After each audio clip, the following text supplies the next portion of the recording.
वाले हैं। Garbage collector के बारे में हम बाद में बताएंगे। हम ऑब्जेक्ट ओरिएंटेड प्रोग्रामिंग स्टार्ट करने जा रहे हैं। ठीक है, देखो हम ऑलमोस्ट ख़त्म की कगार पे हैं। ठीक है, हम ऑलमोस्ट ख़त्म होने की कगार पे हैं। ठीक है, हमारा ऑलमोस्ट 2 महीने हो चुके हैं। राइट, कितना हो गया? 19 को मैंने ज्वाइन किया था, जुलाई को यहाँ पे। और अगस्त, जुलाई, अगस्त, जून को ज्वाइन किया था ना, 19 जून को। जुलाई में ज्वाइन किया था, 24 जुलाई को ज्वाइन किया था, 19 जुलाई। हाँ ठीक है। और फिर उसके बाद जुलाई के बाद क्या आता है? अगस्त आता है ना, अभी अगस्त चल रहा है ना। हाँ, 2 महीने हुए, 19 जुलाई को ज्वाइन किया है ना। हाँ, 21 से क्लास स्टार्ट हुई थी जुलाई में। राइट, और 21 अगस्त हो गए, 1 महीने हुए ना। तो कहाँ ज़्यादा टाइम लगा, हम 3 महीने कह रहे थे, 3 महीने तो लगे ही नहीं। हम फास्ट चल रहे हैं इसका मतलब ना। नहीं, हम लगा देंगे 3 महीने, तो हेडक मत करो। चलो, तो ऑब्जेक्ट ओरिएंटेड प्रोग्रामिंग के कॉन्सेप्ट को हम पढ़ेंगे अब, है ना। ऑब्जेक्ट ओरिएंटेड प्रोग्रामिंग में कुछ बातें हो रही हैं। ठीक है, अह, मैं सोच रहा हूँ कि ऑब्जेक्ट ओरिएंटेड अभी पढ़ाऊँ कि नहीं पढ़ाऊँ, कि कुछ प्रैक्टिस करवा दूँ आपको, है ना।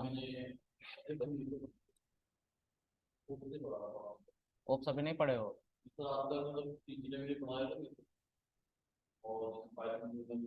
गरीब आदमी। किसने नहीं पढ़ाया तुमने? स्कूल टीचर ने? स्कूल टीचर भी ओप्स पढ़ा रहा है क्या?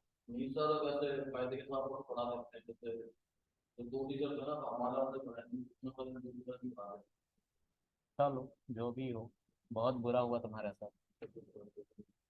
सोच रहे हो ना, सोच। जून में हुई है क्लास, तो 2 महीने हो गए ना। हम भी बोले 1 महीने में कैसे मैंने इतना पढ़ा दिया, ये हो ही नहीं सकता। ठीक है, ऑब्जेक्ट ओरिएंटेड प्रोग्रामिंग के बारे में फिर पढ़ेंगे, हम टेस्ट वेस्ट नहीं लेंगे। तो 21 जून को हमारी क्लास स्टार्ट हुई है, 20 जून को, और 20 जुलाई ख़त्म हो गया, 20 अगस्त ख़त्म हो गया, मतलब अगले महीने हमारा ये ख़त्म हो गया, है ना। पढ़ते हैं ऑब्जेक्ट ओरिएंटेड प्रोग्रामिंग, बहुत अच्छा कॉन्सेप्ट माना गया है ये, क्योंकि इसमें कोड को कम से कम लिखने की जरूरत पड़ती है। तो मैं पहले तीनों तरह के पैराडिम के बारे में बताता हूँ, मतलब 3 तरह की प्रोग्रामिंग होती है। किताबों के साथ जाओगे तो 4 तरीके की प्रोग्रामिंग बताई गई। मैं चारों के नाम लिखता हूँ और फिर मैं बताता हूँ कि मैं 3 तरीके की क्यों कह रहा हूँ। ठीक है, तो देखते हैं। अब क्योंकि हम ऑब्जेक्ट ओरिएंटेड प्रोग्रामिंग पढ़ने वाले हैं, तो मैं इस पे नहीं पढ़ाऊंगा, है ना। मैं किस पे पढ़ाऊंगा? VS कोड पे पढ़ाऊंगा। ठीक है, तो VS कोड पे पढ़ते हैं। तो CMD यहाँ पे लिखोगे, और यहाँ पे क्या लिखोगे? Code space dot. जैसे तुम्हारा VS कोड उन्हीं फाइल सिस्टम के साथ खुलेगा, क्योंकि मैंने VS कोड के बारे में पढ़ा दिया है।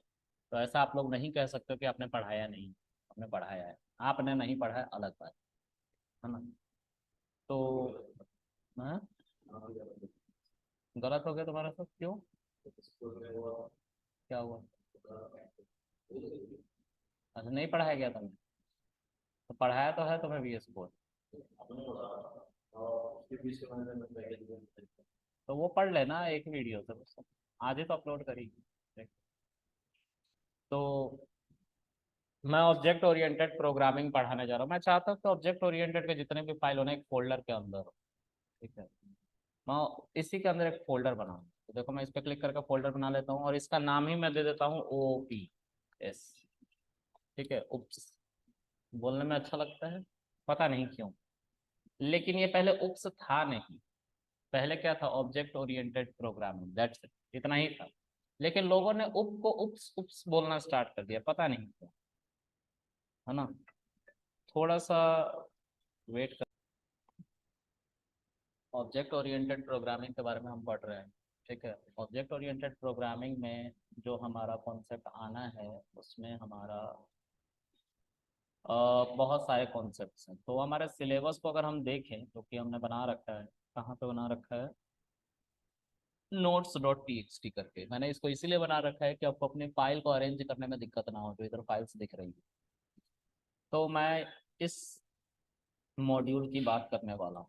ठीक है, this is our object oriented programming module. ठीक है, इसके अंदर क्लास है, ऑब्जेक्ट है, इनकैप्सुलेशन है, पॉलीमॉर्फिज्म, इनहेरिटेंस, एब्स्ट्रैक्शन। ठीक है, और इसके अलावा भी कुछ कॉन्सेप्ट्स हैं, ओवरलोडिंग, ओवरराइडिंग, ओवरलोडिंग। तो ओवरलोडिंग पाइथन नहीं करता, उनको मैं बताऊंगा। ठीक है, इससे मैं लिख देता हूँ, overloading Python does not support overriding. Overriding support करता है पाइथन। ठीक है, तो encapsulation, polymorphism, inheritance, abstraction, class को ही ब्लूप्रिंट भी कहते हैं, ब्लूप्रिंट। ठीक है, और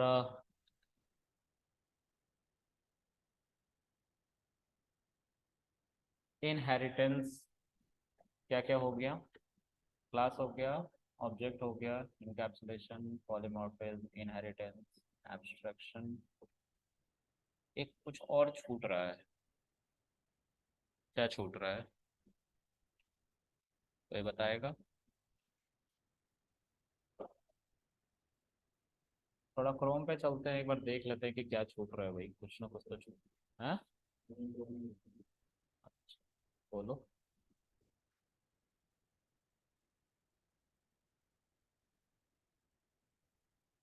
तो भी कॉन्सेप्ट्स के अंदर जो है, क्लास पढ़ा दिया, क्लास हो गया, ऑब्जेक्ट हो गया, polymorphism, encapsulation, inheritance, data, abstraction. Abstraction तो लिखा था ना मैंने। तो ये 6 चीजें थी, राइट? 6 चीजें हमने भी लिख रखी, मतलब कुछ छूटा नहीं है। Method overloading,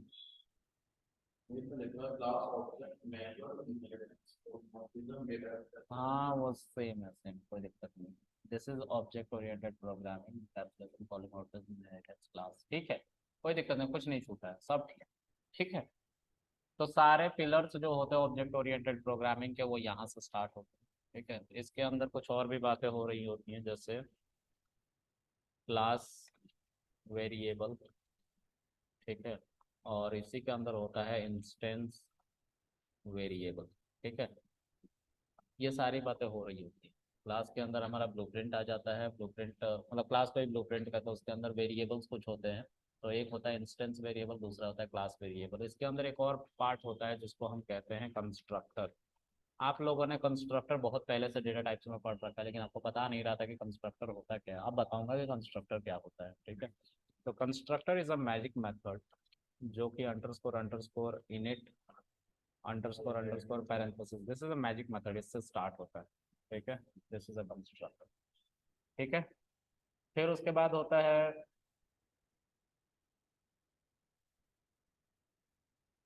static method. Static method होता है, दूसरा होता है क्लास मेथड। बहुत सारी बातें हैं इसके अंदर जो धीरे धीरे करके आएंगी, और मैं धीरे धीरे उनको पढ़ाऊंगा। ठीक है, आज हम सब कुछ नहीं बता सकते, but I can tell you कि कैसे हम इसको पढ़ेंगे। ठीक है, तो we will talk about it. ठीक है, लेट्स सी। ऑब्जेक्ट जो होता है, that is nothing but the class variable. अभी तक जो आप वेरिएबल पढ़ रहे थे ना, वही ऑब्जेक्ट है।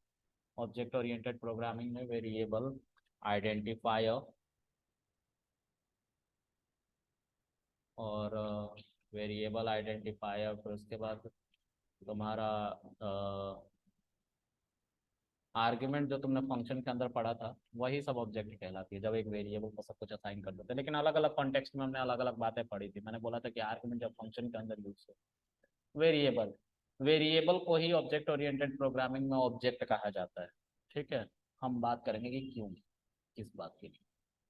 तो ऑब्जेक्ट ओरिएंटेड प्रोग्रामिंग को शुरू करने से पहले ऑब्जेक्ट ओरिएंटेड क्यों आया, उसके पीछे क्या लॉजिक था, उसकी बात करेंगे। ठीक है, और ये सब ऑब्जेक्ट ओरिएंटेड फोल्डर के अंदर ही रहेगा। ठीक है, तो ऑब्जेक्ट ओरिएंटेड प्रोग्रामिंग एक तरह का तरीका है प्रोग्रामिंग करने का। अगर आप चाहते हो किसी से कुछ बात कहना, तो 3 तरीके से, हम 2 तरीके से बात करते हैं। एक होता है फॉर्मल तरीका, दूसरा होता है इनफॉर्मल तरीका, होता है ना। उसी तरह से जब हम प्रोग्रामिंग करते हैं तो प्रोग्रामिंग 4 तरीके की बताई गई है, लेकिन हमने 3 तरीके बोले, है ना। तो जैसे हम फॉर्मल इनफॉर्मल तरीके से बात करते हैं ना, अपने दोस्त से क्या बोलते हैं, अबे क्या कर रहा है। और हम ऑफिशियल मीट पे जब जाते हैं तो क्या कहते हैं, आप क्या कर रहे हैं। दोनों में डिफरेंस है। तो एक इनफॉर्मल था, एक फॉर्मल, है ना। अच्छा, थोड़ा और इसको एक्सप्लोर करते हैं। तो अगर हम ये बोले कि तरीके को पैराडिम कहते हैं, पैराडिम, ठीक है। कितने पैराडिम प्रोग्रामिंग के, तो हम क्या लिखेंगे, प्रोग्रामिंग पैराडिम। पैराडिम की स्पेलिंग देख लेना क्या होती है ना। पैराडिम की स्पेलिंग मुझे थोड़ा सा इस पर शक हो रहा है, ठीक है। देखिए पैराडिम की स्पेलिंग ये है, लिखा हुआ है ना, the term of programming paradigm refers to style of programming. यही बोल रहा था मैं भी, लिखने के तरीके को, कोड को कैसे किया जाए उसके तरीके को पैराडिम कहते हैं। पैराडिम मतलब तरीका, स्टाइल, ठीक है। तो प्रोग्रामिंग पैराडिम की बात हम कर रहे हैं, ये छूटा हुआ है, ठीक है, और कुछ, ठीक है। तो इसके अंदर जो प्रोग्रामिंग का तरीका है, पहला है टॉप लाइन प्रोग्रामिंग, दूसरा है हमारा प्रोसीजरल प्रोग्रामिंग,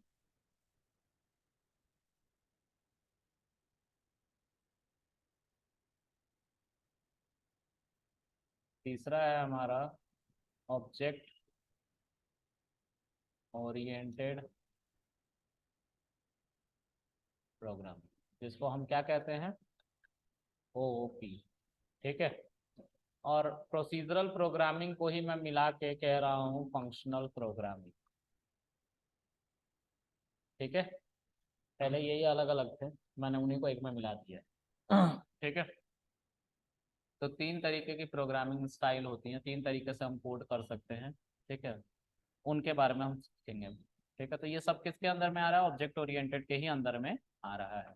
तो ये सब कॉन्सेप्ट्स है, ठीक है, मोटे मोटे जो कॉन्सेप्ट्स होते हैं, तो ये सब कॉन्सेप्ट्स है जो किसके अंदर आ रहा है, ऑब्जेक्ट ओरिएंटेड प्रोग्रामिंग के ही अंडर में आ रहा है, ठीक है। तो इसको हम थोड़ा सा इंडेंट कर देते हैं इसको, ठीक है। तो अब हम इनके बारे में पहले समझेंगे कि what is top line, what is procedural वगैरह वगैरह, what is object oriented programming, okay. So let's save it and then go to like one more file, object oriented programming नाम की हमने एक फाइल बना रखी है, फोल्डर बना रखी है, इसके अंदर हम फाइल बनाएंगे।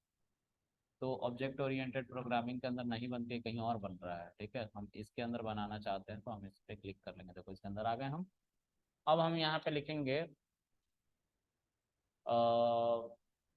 प्रोग्रामिंग पैराडिम, पैरा पैराडिम, ठीक है।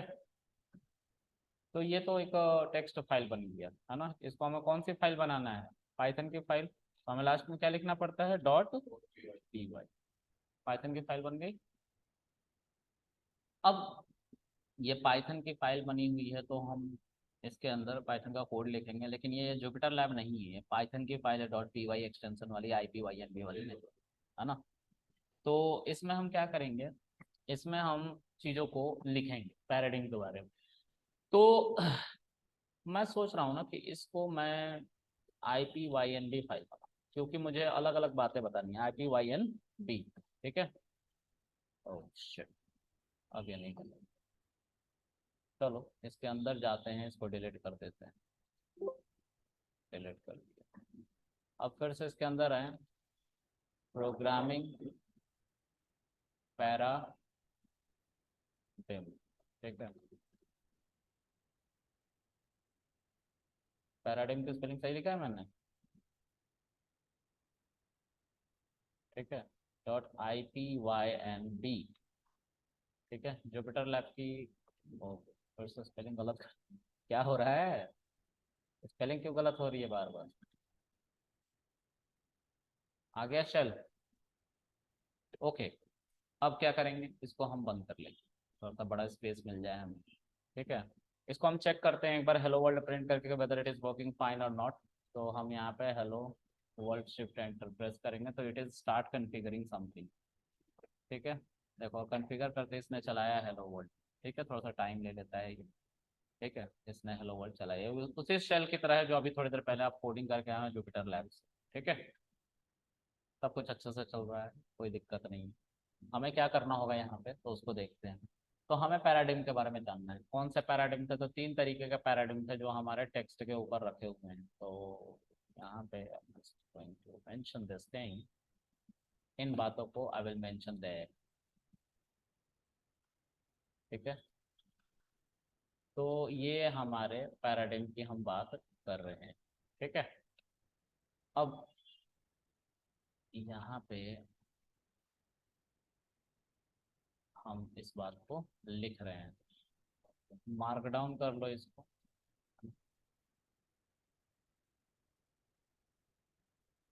चलो ये मार्क डाउन हो गया है। तो मार्क डाउन नहीं हो पाया, इसको मार्क डाउन यहाँ पे करते समय हमें नेक्स्ट लाइन को मार्क डाउन करना पड़ता है कुछ ऐसे। ठीक है, इसमें थोड़ा थोड़ा स्पेस दे दो। अब ये ठीक, आगे मार्क डाउन, इसको हटा दो, कभी हटा दो। और इसको मार्क डाउन नहीं करो, इसको भी हटा दो, इसको कोड, है ना, कोड आ गया। अब हम इसके अंदर पैराडिम की बात कर सकते हैं। तो top line programming, top line programming वो प्रोग्रामिंग है जिसमें जितना तुम लिखोगे उतना ही चलेगा। जैसे एग्जाम्पल के तौर पे, सबने शकुंतला देवी फिल्म देख रखा है? नहीं देख रखा? शकुंतला देवी मैथमेटिशियन थी, वो कैलकुलेशन तेज करती थी। एक फिल्म भी बनी थी उन पे, विद्या बालन की। नहीं देखा? अच्छा, पुराने जमाने के कंप्यूटर देखा, टर्मिनेटर फिल्म देखा है? टर्मिनेटर में पुराने जमाने के जितना लाइन का कोड लिखोगे उतना ही चलेगा, वैसा था। ब्लैक स्क्रीन जिस पर कुछ नहीं लिखा था। अगर मुझे A = 10, B = 20, और अगर इसको प्रिंट करके लिखना है A+B, तो I will write it down, I will get 30। जितनी बार भी इस कोड को हमें चलाना है या कुछ ऐड करना है, I have to pass my values each and every time, different different जो भी तुम चलाना चाहते हो। ठीक है, it is working. Okay, the problem is कि इसमें बार बार हमें कोड में खुद जाके चेंज करना पड़ता है, तभी हमारा मशीन कैलकुलेट करेगा, अदरवाइज नहीं करेगा। ठीक है, तो इसी को टॉप लाइन प्रोग्रामिंग कहते हैं। क्लियर है?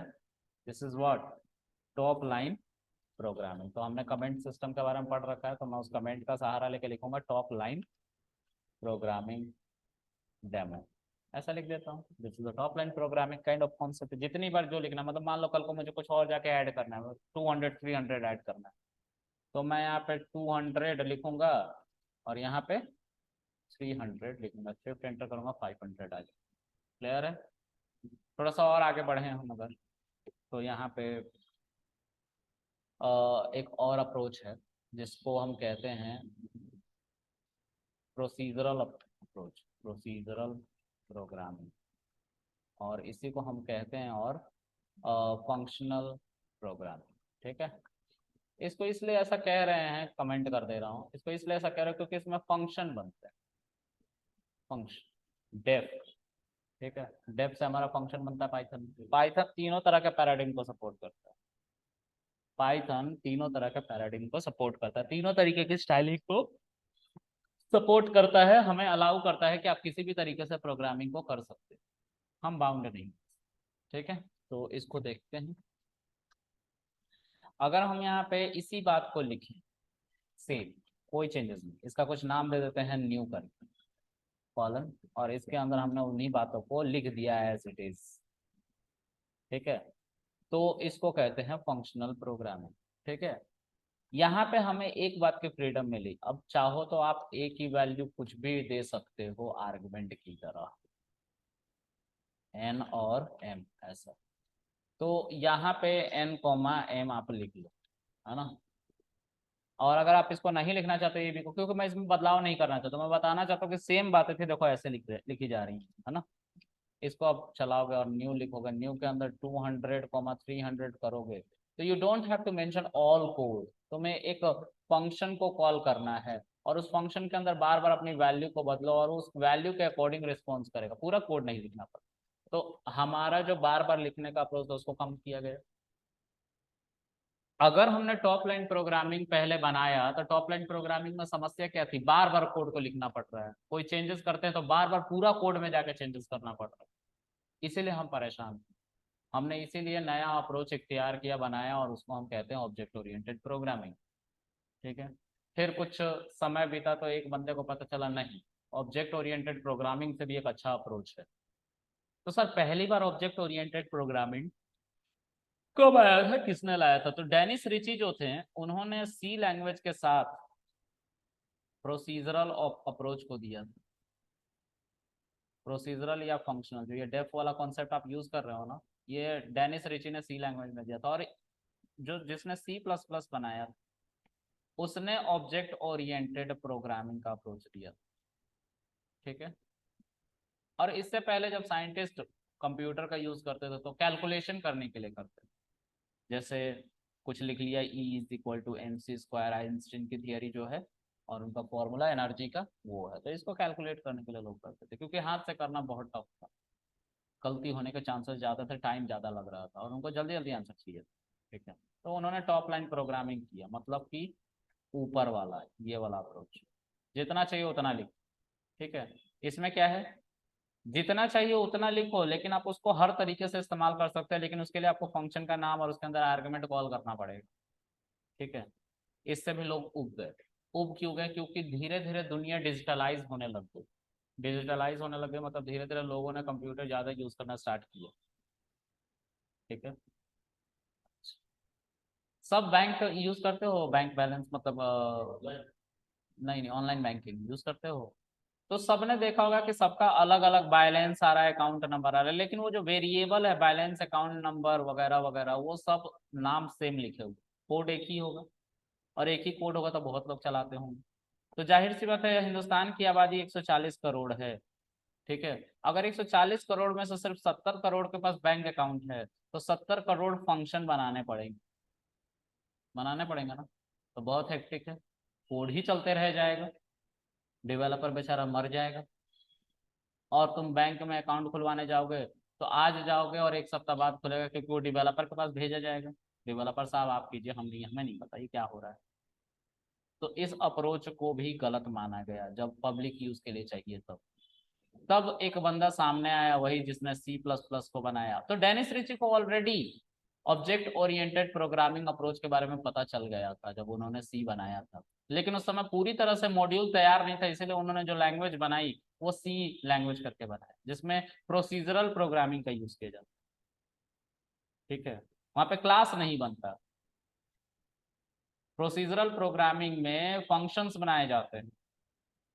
आप लोगों ने अगर सी थोड़ा बहुत चलाया हो तो उसमें वॉइड मेन, है ना, फिर उसके बाद करली ब्रैकेट और करली ब्रैकेट क्लोज।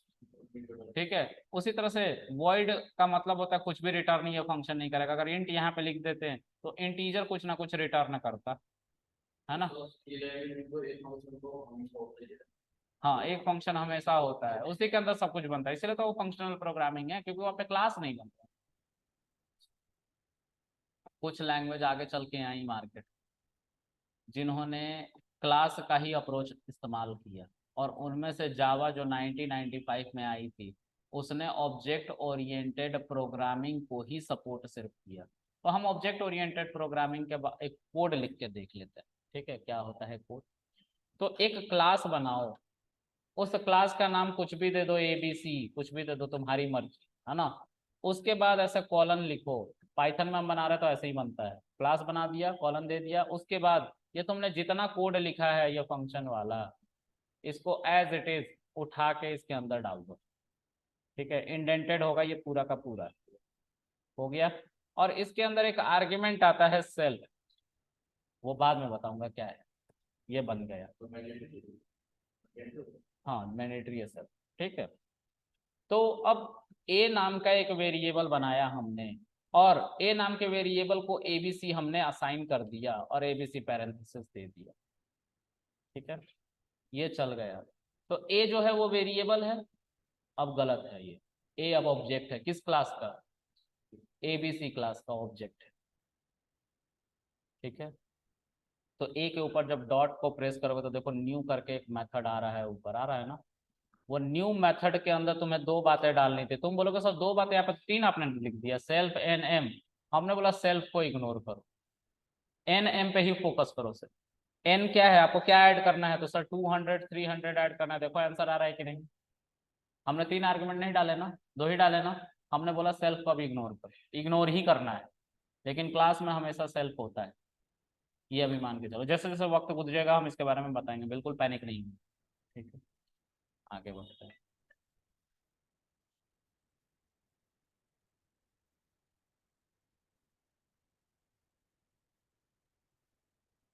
अब इसके बाद जो है वो हमारा इसके अगले आगे का कॉन्सेप्ट है।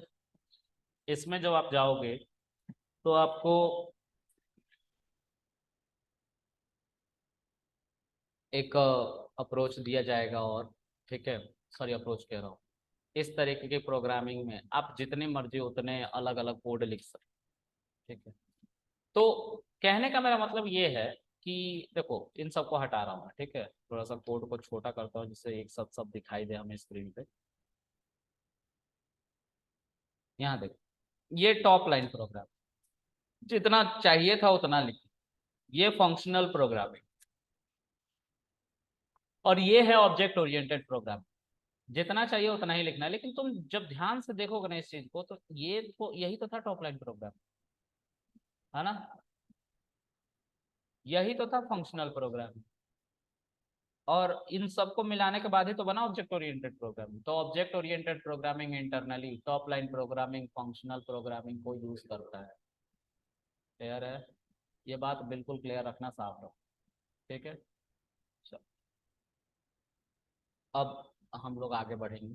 ठीक है, आगे क्या है, तो सर ये तो हो गई पैराडिम के बारे में बात जो आप कर रहे थे।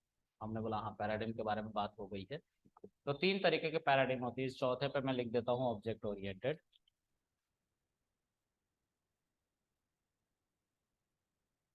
प्रोग्रामिंग। अब आप देख रहे हो कि सर ओ ओ पी आपने लिखा है, लेकिन एस भी तो लिखा था लास्ट में, उसे इसका क्या मतलब है। जब आप लोगों को ओ ओ पी बोलने में मजा नहीं आ रहा था, उप्स बोलने में मजा आ रहा था, तो हम लोगों ने बोला ओके स्ट्रक्चर नाम लिख दो। अब स्ट्रक्चर, स्ट्रक्चर नाम दे दो, तो हमने स्ट्रक्चर नाम दे दिया उसे, क्योंकि लोग उप्स उप्स करने लगे, पता नहीं क्यों, है ना। और इसमें हम जिम्मेदार नहीं, समझ में आ रहा है, आप जिम्मेदार हैं। ठीक है, अभी उप बोल रहा था, अभी बोला था उप्स, है ना। हाँ, इसीलिए हमने उप्स लिख दिया। क्लियर है इतना। चलो इसके आगे बढ़े। इसके आगे जब हम थोड़ा बढ़ेंगे तो हमें पता चलेगा कि ये तीन तरह का जो अप्रोच है इसमें ये सबसे पावरफुल है, क्यों है उसको समझेंगे। तो अब हम समझेंगे इनके बारे में, क्लास के बारे में, क्लास क्या है, क्लास के बारे में समझेंगे, फिर उसके बाद ये दोनों बातें हम समझेंगे, इसको छोड़ेंगे अभी, इसको लास्ट में समझेंगे, लिखा हुआ इसके अंदर है लेकिन लास्ट में समझेंगे। ठीक है, अच्छा, जो जैसे पढ़ा रहा हूँ वो आपको इजी वे में समझ में इसलिए पढ़ा रहा हूँ। ठीक है, चलो ऑनलाइन फिर से मीटिंग रिज्वाइन कीजिए।